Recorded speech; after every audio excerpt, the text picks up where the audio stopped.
Tidak masuk akal prestasi pejabat awam Indonesia lebih baik daripada Malaysia. Malaysia iri lagi nih melihat Indonesia.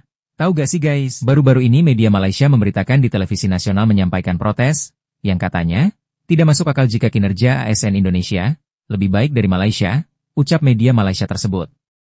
Lantaran kualitas aparatur sipil negara atau ASN, atau juga PNS, pegawai negeri sipil Indonesia lebih unggul, dibandingkan negara tetangga yang lebih maju seperti Malaysia dan Thailand. ASN Indonesia memiliki kualitas bagus daripada Malaysia.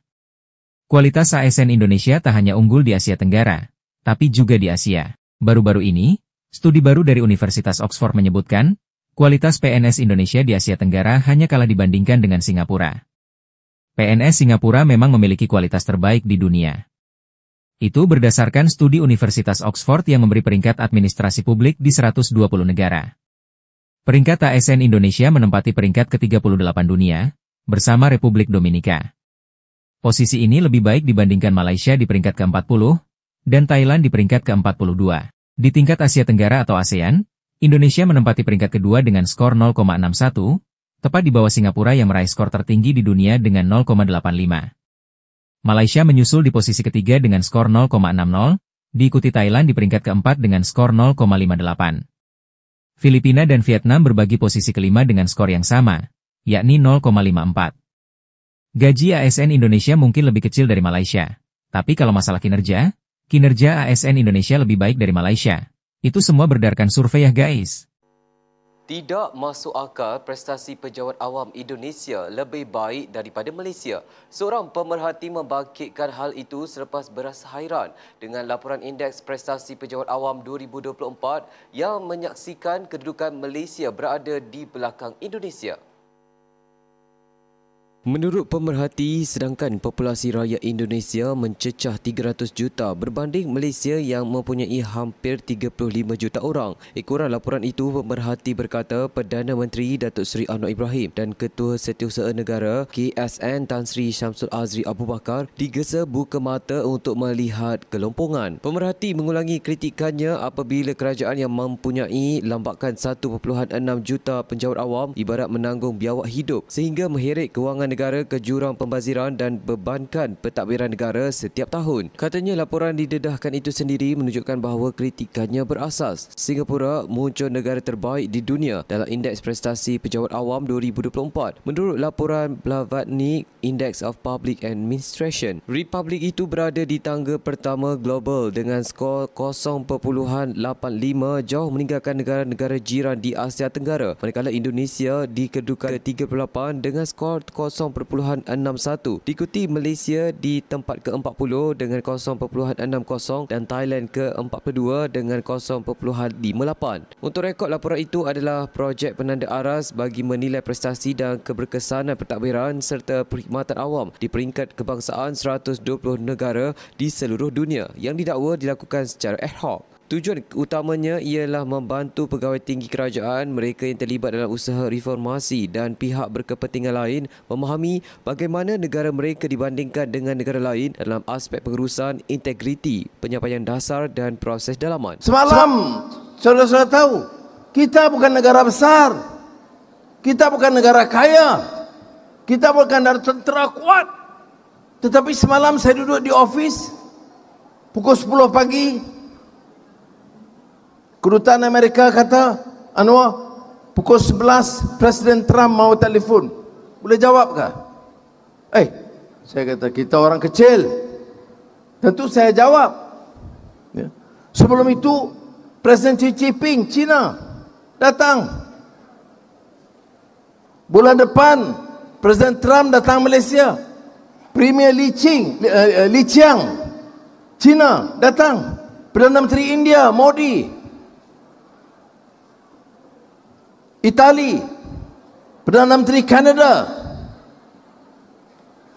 Presiden European Union, Eropah, Presiden Brazil, Presiden Afrika Selatan, dia datang. Bukan sebab Anwar, tapi kerajaan dan rakyat.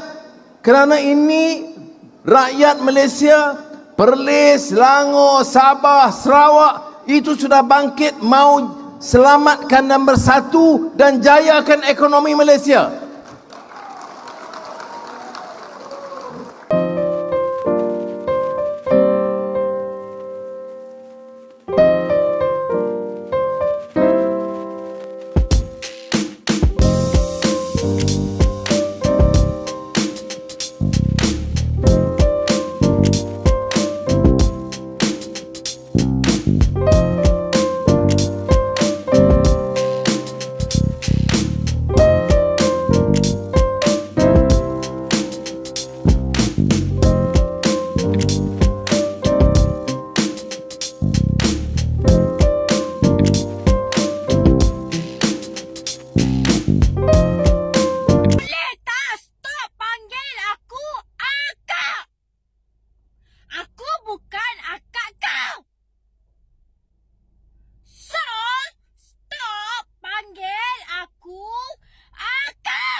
dalam paru-paru awak.